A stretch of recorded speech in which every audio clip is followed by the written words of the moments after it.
Why did you kick my granddaughter out in the heavy rain? You devil! An angry email sent by my mother-in-law, Karen. She is always so strict with me and sends me sarcastic messages about anything. But this time I was confused. What is this all about? Because my daughter is in her room right now.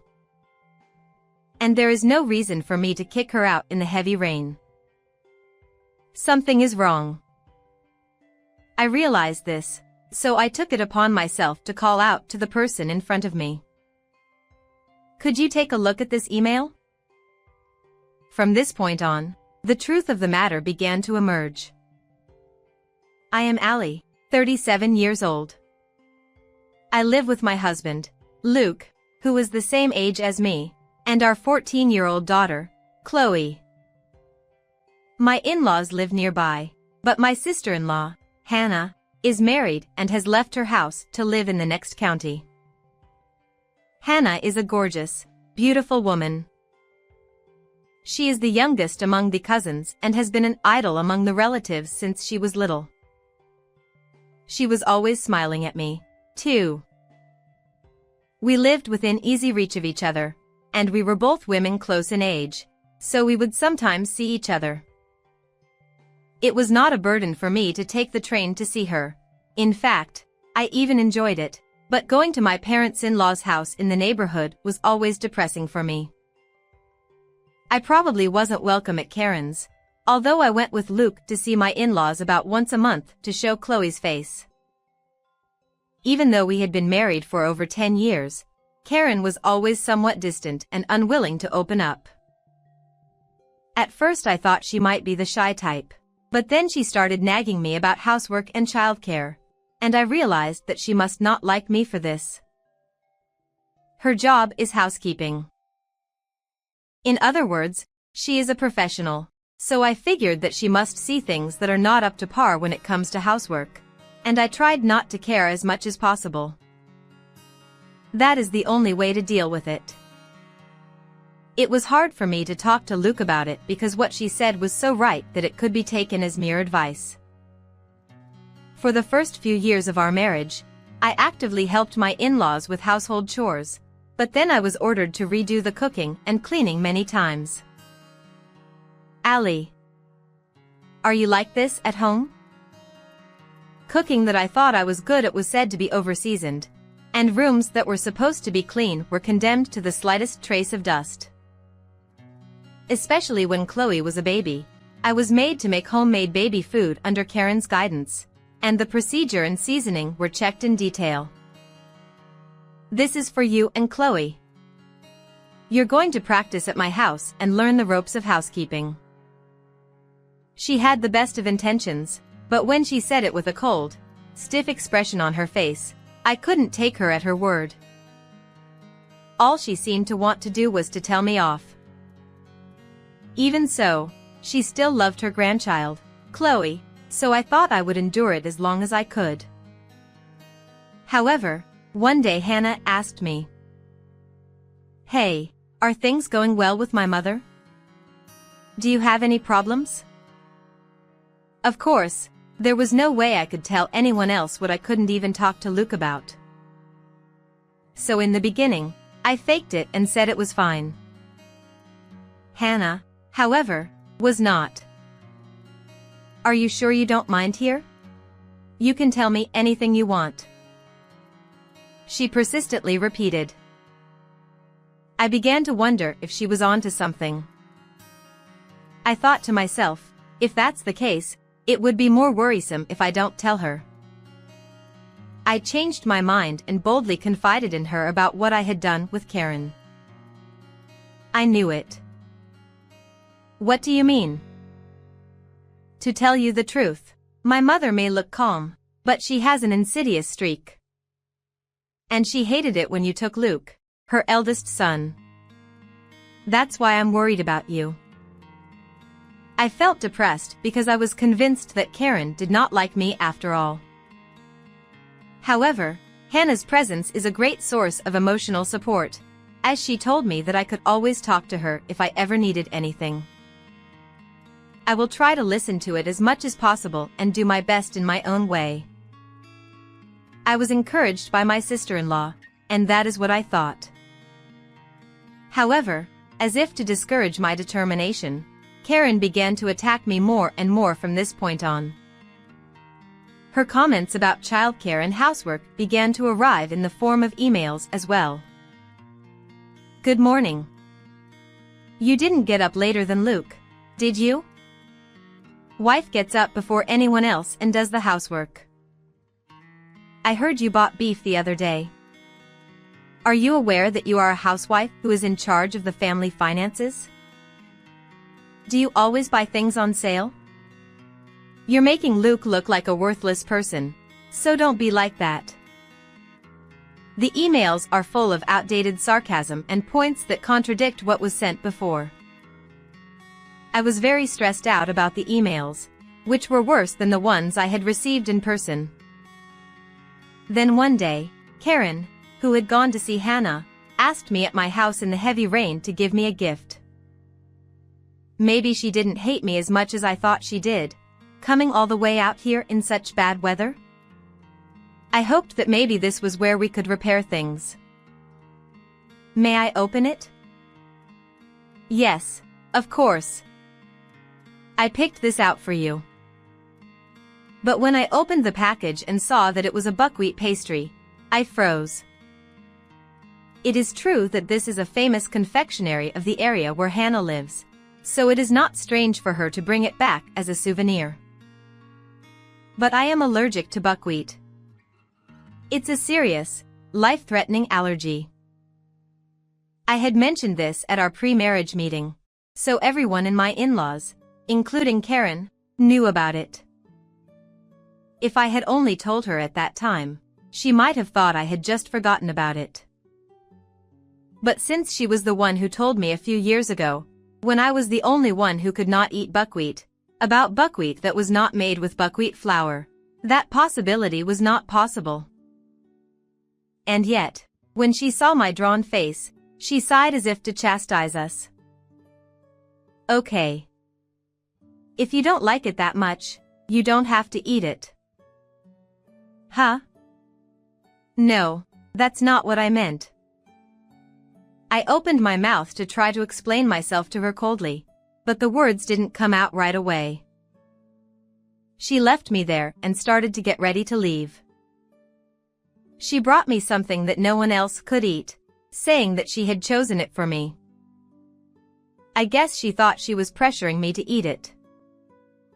I knew it was impossible for me to compromise with her. At that moment, I heard the sound of a text message being received from my cell phone, which I had left on the table. I looked at the screen of my cell phone and tilted my head to see that it was the usual text from Karen. The content of the message was also somewhat strange. Why did you kick Chloe out in the heavy rain? You evil. Why would Karen bother sending me an email when she was right in front of me right now? And since Chloe was at home, I was even more confused. In the past, I would have swallowed it without saying anything, thinking it was a positive thing, even if there was something a little strange. But if she hates me enough to bring me a souvenir like this, there is no point in even trying. I decided to face her head-on and stopped her with a loud wait. I stopped Karen. What do you mean by this email I just received? Mail? What is this? Is Chloe outside? What? No, she's in her room. What? Don't startle me. I was puzzled by Karen's reaction, as if she had just learned about this text for the first time. This email, you didn't send it, did you? What? Of course not. I'm not very good at texting. It was true that whenever she had something important to tell me, it was always by phone. The only time I would get an email was when she was being sarcastic. That's why I was extraordinarily uncomfortable with it. And if you ask me, Even though she had just sent me a text message, there was no indication that she had touched her phone until then. I was stunned, clutching my phone. It didn't look like she was lying, and I was puzzled as to what the hell was going on. Oh, it says Karen as the sender. You must have thought it was from me because of this. Yes. Oh my God. This is the reason you don't like me? Now it was my turn to be surprised by her words. What? I thought you hated me, not me? No, I don't. I've been trying to get along with you, but I think you already hate me, so I've been trying to at least teach you some housekeeping tips, and that's about all I can do. The reason she had been distant for so long was not because she didn't think well of me, but because of this misunderstanding. Her nagging about this, and that was also completely in good faith. But I still couldn't understand why she bought me buckwheat snacks. But what on earth was that souvenir you brought me earlier? Huh? I bought the sweets you said you liked before. I felt uncomfortable with her reaction. I told her that the gift was a buckwheat pastry. What? That can't be true. I know you have a very serious allergy. Her panic didn't seem very much like an act. When I opened the package, it was hidden from her by the wrapping paper, and she probably didn't realize that the contents had been switched. How did this happen? Knowing that there had been many misunderstandings, we tried to confirm this and that about the souvenirs and the mail. As a result, we discovered that all of this had been orchestrated by an unexpected person. So, she and I informed a few people about this in the form of consultation. In addition, I wrote in the email that had just been sent to me. I'm with Karen right now. Who are you? I replied. Immediately after that, I received a phone call from someone. I pressed the answer button. I want to talk to you directly about the matter we discussed. Can you come over to my house now? The person on the other end of the line said she was on her way and ended the call in a hurry. 2 hours later, the person who stepped into our home looked upset when she saw that Karen was also there. Why is she still with you here? You said you wanted to talk to me about it, and I thought my mother would have left by the time I got here. Yes, it was Hannah who flew to our house. Oh my, I didn't say on the phone that Karen was here. How did you know? My sister-in-law gave me a look of consternation when I pointed this out. It was you, Hannah, who sent this email and who received my reply to it, wasn't it? So you knew. My sister-in-law's eyes swam as I talked to her while showing her the email that I had sent to her. I just misspoke. I don't know of any such email. Oh, that's weird. Chloe told me that you gave her a special discount coupon to go to a movie today, and it makes sense with the contents of this email. Yes. My sister-in-law had made such a subterfuge to get my daughter to go out. Unfortunately, it was raining heavily that day. Chloe didn't feel like going to the movies, so she stayed in her room. Unaware of this, Hannah thought that her daughter had gone to the movie theater as instructed, and sent such a preposterous email. I don't know. Chloe must have misunderstood something. Yes, she's only trying to play dumb. But that's not all. Check with Karen. We also found out that this was not Karen's email address. The name of the address that came to my phone was Karen's full name, so I assumed that Karen had sent it. However, I found out that it was not, and upon closer examination of the sender, I discovered that it was Hannah's address. So all the sarcastic emails I had received under Karen's name were sent by Hannah.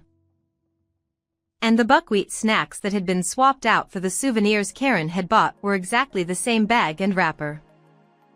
Only she could have done that.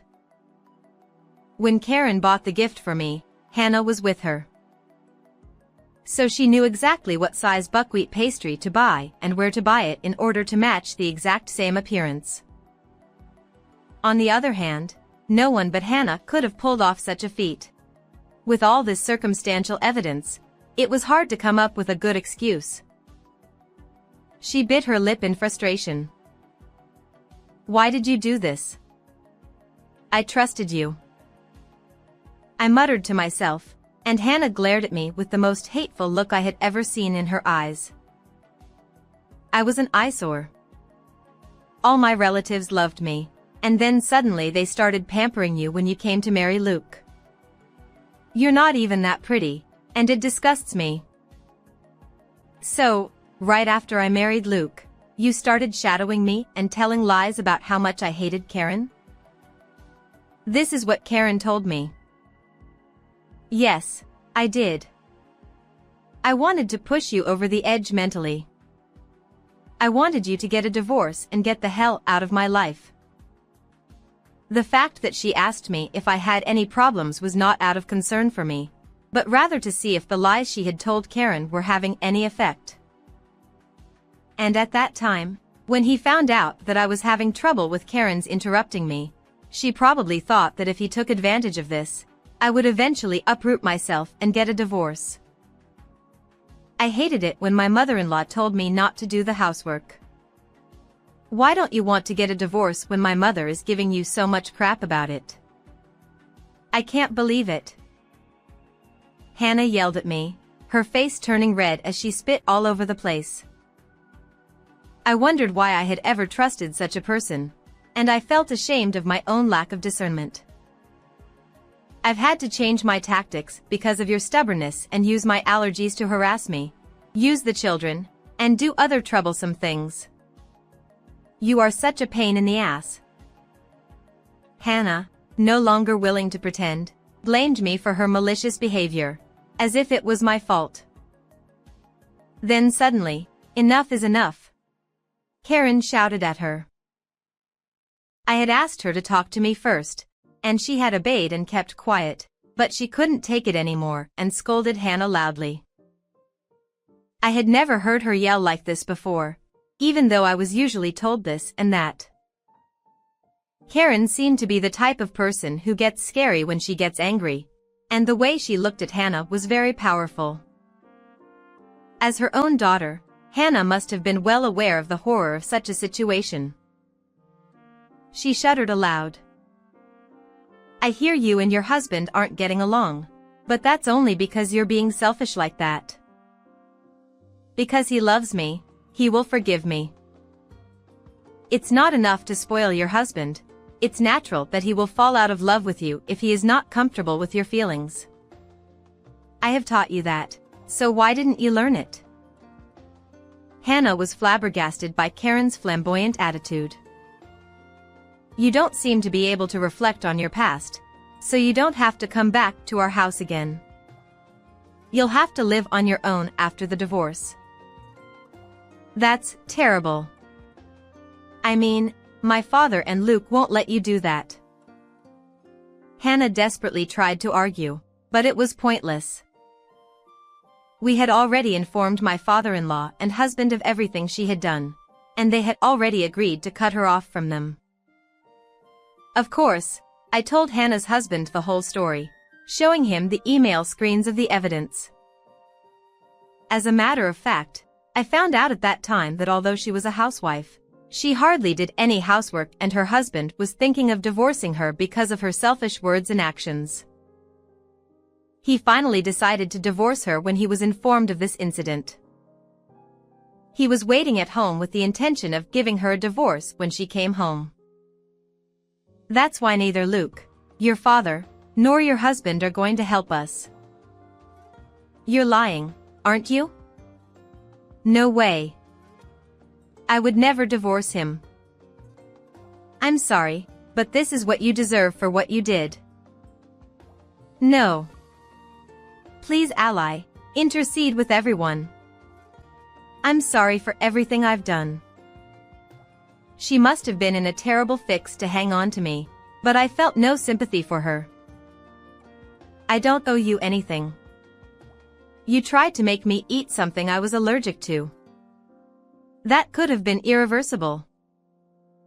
There was no way I could forgive Hannah for such a disregard for human life. It's not just that. I can't forgive you for meddling in Chloe's life this time. If I don't let it go, you might get even more involved in my daughter's life in the future. When I told her in a strong tone of voice, she fell silent and slumped down on the ground. After that, her husband divorced her and her in-laws also cut her off, leaving her penniless. She had access to the family's money and wasted it all, and the entire amount was deducted from the property division and she ended up receiving nothing.